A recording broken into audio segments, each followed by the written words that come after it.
సందిగ్ధ స్థితిలో ఉంది.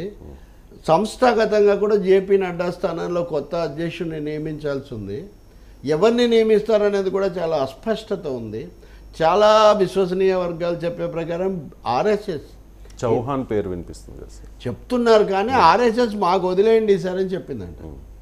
మేము ఎవరిని పెడతామో మాకు వదిలేయండి, మీరు ఏం మాట్లాడకండి అని. సో అది తేలిన తర్వాత పవన్ కళ్యాణ్ తదుపరి కార్యాచరణ బీజేపీ జనసేనగా ఉంటుందా, శివసేనగా మారుతుందా? ఇదే ఇప్పుడు ఇక్కడ ప్రధాన ప్రశ్న. రైట్ సార్, ఇష్యూలో ఫైనల్ క్వశ్చన్. పవన్ కళ్యాణ్ని అసెంబ్లీ గేట్ కూడా తాకనివ్వనన్నారు. ఆయన గెలిచారు భారీ మెజారిటీతో, డిప్యూటీ సీఎం అయ్యారు, 6 కీలకమైన మంత్రి శాఖలు తీసుకున్నారు. అంతా ఓకే, వాళ్ళ ఫ్యాన్స్ హ్యాపీ, ఫ్యామిలీ హ్యాపీ, ఆయన్ని ఒక పొజిషన్లో చూడాలనుకున్న ఒక కమ్యూనిటీ హ్యాపీ, అంతా హ్యాపీ. కానీ ఆయన డిప్యూటీ సీఎం అయిన తర్వాత వారాహి దీక్ష చేశారు సార్. చాన్నాళ్ళు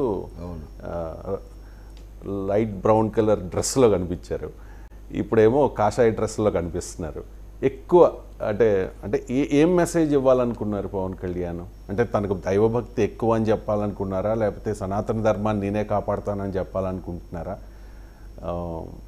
ఎలా చూడాలి? అంటే తన సోషల్ ఓట్ బేస్ చాలా పెంచుకోవాలని ఆయన భావిస్తూ ఉన్నారు.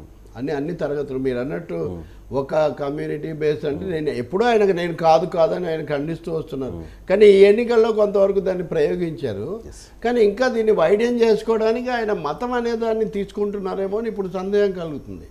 వామపక్షాలతో ప్రయత్నించి అది విఫలమైన తర్వాత ఆయన ఈ మార్గాన్ని తీసుకున్నట్టుగా కనిపిస్తుంది. ఇంకా కాషాయం అంటారా?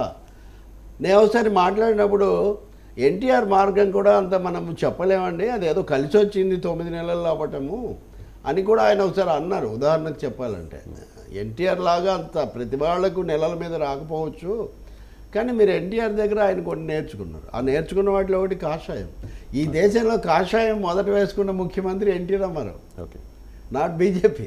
అప్పటికి బీజేపీ ఉమాభారతి వాళ్ళు కూడా ఇంకా అంత దీంట్లోకి రాలేదు. 80sలోనే ఎన్టీఆర్ వేసుకున్నారు. ఆయనకి ఇవేమీ లేవు. ఆయనకేమీ మిగతా వాళ్ళలాగా ఇంత హిందుత్వ ఇవి లేకపోయినా ఆయన కాషాయం వేసుకొని ముఖ్యమంత్రి పదవిలో ఉన్నాడు మొదటిసారి గెలిచిన కొన్నాళ్ళకే. రాజయోగం. సో నేను అనుకుంటాను రామారావు గారి రాజయోగ మార్గం పవన్ కళ్యాణ్ తీసుకున్నారేమో. కనీసం సగం రోజులు కనిపిస్తున్నారు మీరు అన్నట్టు.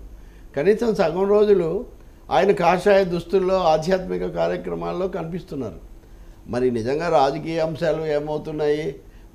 ప్రకాష్ రాజ్ అన్న వాటిలో దాన్ని ఒప్పుకోవచ్చు. ఇది ముగించి ఇంకా మీరు రాజ్యాంగ బాధ్యతల్లోకి రండి అంటున్నారు కదా, దాని వైపుకు మనం రావచ్చు. ఇంకా మీరు అన్నట్టుగా అభిమానులు కొంచెం నొచ్చుకుంటారా, ఇంకా మంచి దీంట్లో ఉండాలని చూస్తారా, ఎలా ఉంటారా అన్నది we have to see. Harihara Veeramallu విడుదలయ్యాక తెలుస్తుంది అది మనకు. Right sir. ఇక మిత్రపక్షాల మధ్య పోటీ పిఠాపురంలో అర్బన్ క్రెడిట్ కోఆపరేటివ్ సొసైటీ ఎన్నికలు జరుగుతున్నాయి సార్, జరగబోతున్నాయి. అక్టోబర్ 6th ఇంకా 4 days ఉంది. సో పాము చిన్నదైనా పెదకరత కొట్టమంటారు కదా సార్. ఇప్పుడు ఎమ్మెల్యే టికెట్ విషయంలో వర్మ అనుచరులకి జనసేన సింపథైజర్స్కి మధ్య జరిగిన వివాదం మనకు తెలుసు. ఫలితాలు వచ్చిన తర్వాత కూడా వర్మ కారు మీద కొంతమంది జన సైనికులు దాడి చేశారు. ఆ విషయంలో నాగబాబు, పవన్ కళ్యాణ్ కూడా చాలా సీరియస్ అయ్యారు. ఎందుకు మరి ఆ వర్మ, ఉదయ్ శ్రీనివాస్ ఈ వర్గాల మధ్య కోల్డ్ వార్ ఇంకా కంటిన్యూ అవుతూనే ఉంది సార్. సో ఈ ఎన్నికలు జరుగుతూ ఉన్నాయి, చాలా చిన్న ఎన్నికలు అయి ఉండొచ్చు, కానీ ఇరుపక్షాలు కూడా అభ్యర్థుల్ని నిలబెట్టాయి. వైసీపీ మాత్రం దూరంగా ఉంది.